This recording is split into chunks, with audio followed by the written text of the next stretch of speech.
Assalamualaikum warahmatullahi wabarakatuh. Saya Meti Sulastri dari Prodi PAUD 2018 akan membuat video resum pelibatan orang tua dan masyarakat dalam masalah kekerasan anak usia dini.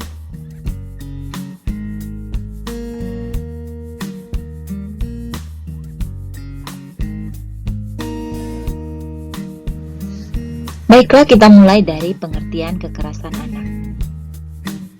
Kekerasan terhadap anak adalah segala tindakan baik yang disengaja maupun tidak disengaja yang dapat merusak anak baik berupa serangan fisik, mental, sosial, ekonomi, maupun seksual yang melanggar hak asasi manusia, bertentangan dengan nilai-nilai dan norma-norma dalam masyarakat.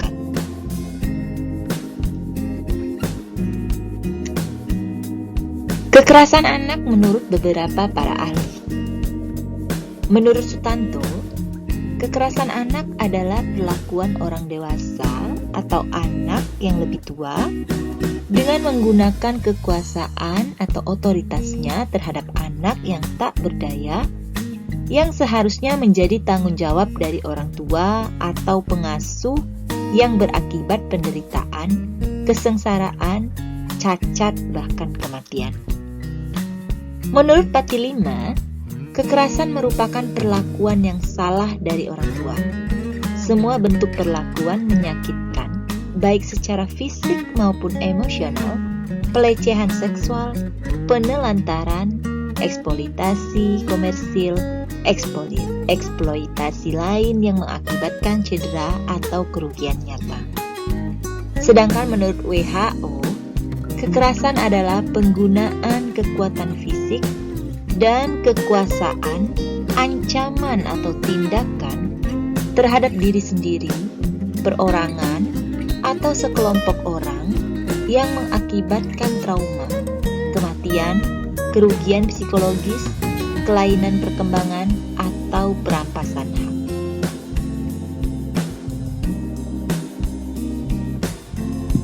Faktor pemicu kekerasan terhadap anak menurut Komnas Perlindungan Anak.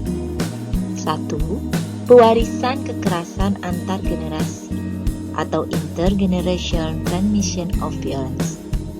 Banyak anak yang belajar kekerasan dari orang tuanya atau keluarga, dan ketika tumbuh menjadi dewasa, mereka melakukan tindakan kekerasan terhadap anaknya.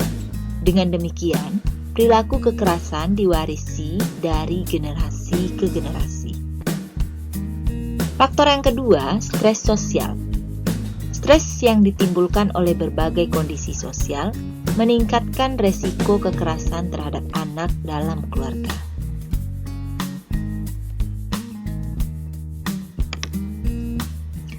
Faktor yang ketiga, isolasi sosial dan keterlibatan masyarakat bawah.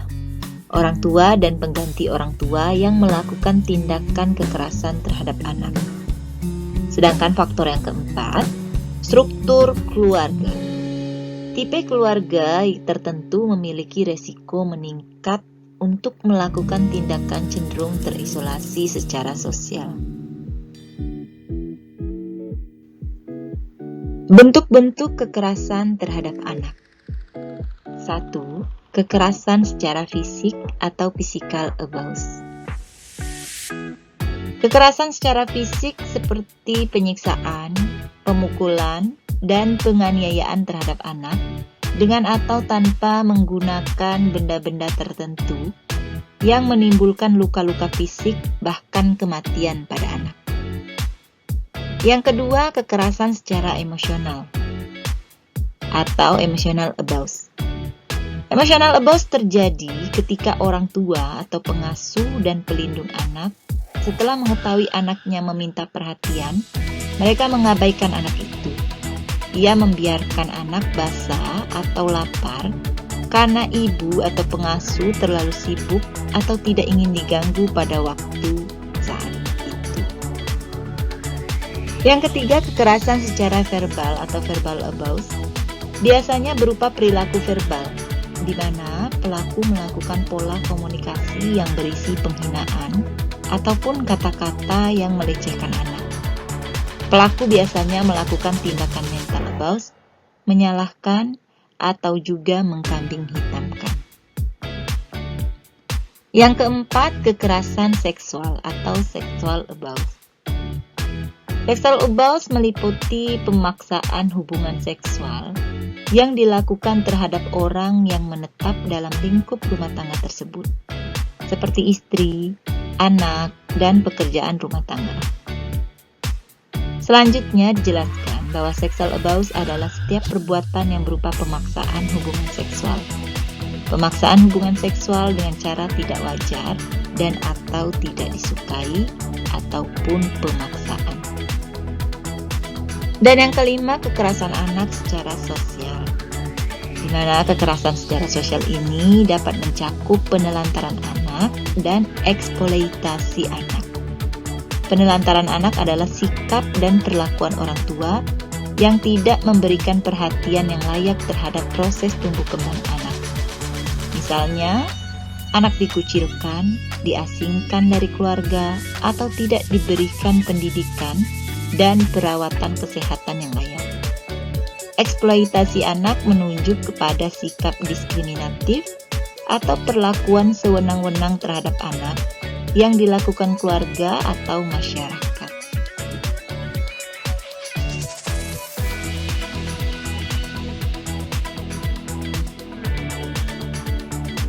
Perlibatan orang tua, masyarakat, dan lembaga dalam permasalahan kekerasan pada anak.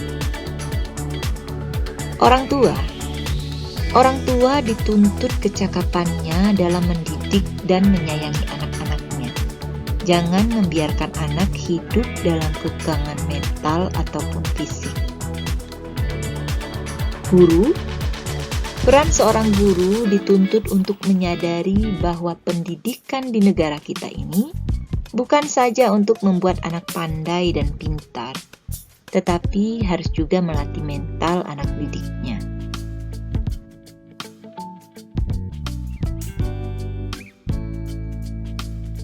Selanjutnya, pelibatan masyarakat.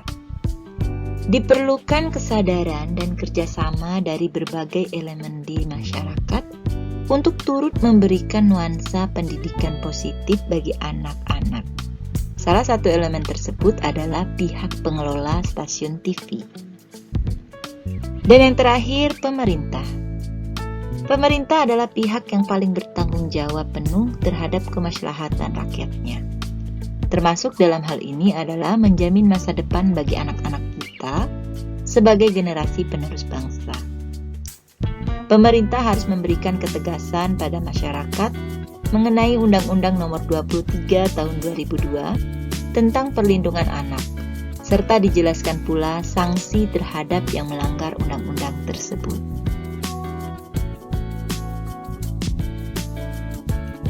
Landasan yuridis terhadap kekerasan pada anak.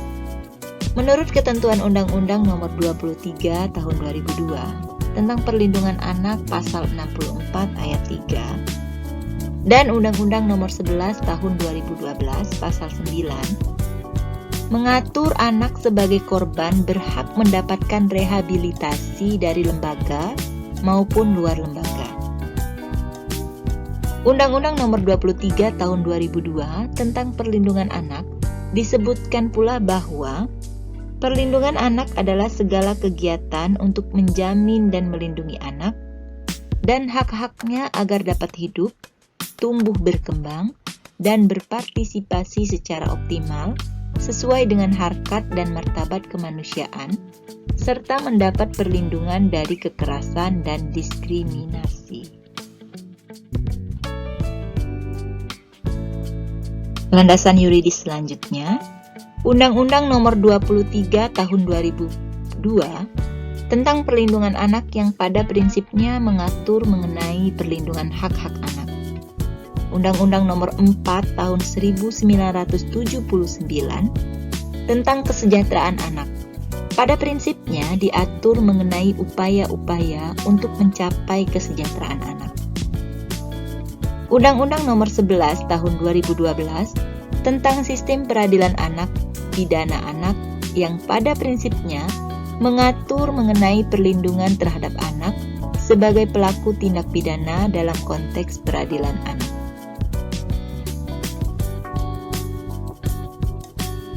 Dari paparan berdasarkan slide per slide dapat disimpulkan bahwa bentuk-bentuk kekerasan terhadap anak yaitu kekerasan fisik, kekerasan emosional, kekerasan verbal, kekerasan seksual, dan kekerasan secara sosial.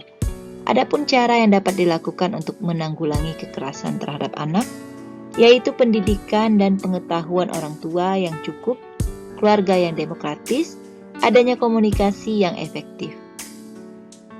Peraturan perundang-undangan yang mengatur perlindungan anak yaitu Undang-Undang Nomor 23 Tahun 2002 tentang Perlindungan Anak, Undang-Undang Nomor 11 Tahun 2012 tentang Sistem Peradilan Anak, Peraturan Presiden Nomor 18 Tahun 2014 tentang Perlindungan Anak dan Pemberdayaan Anak dan Perempuan dalam Konflik Sosial. Demikianlah paparan materi yang berjudul Perlibatan Orang Tua dan Masyarakat dalam Masalah Kekerasan pada Anak Usia Dini. Terima kasih. Assalamualaikum warahmatullahi wabarakatuh.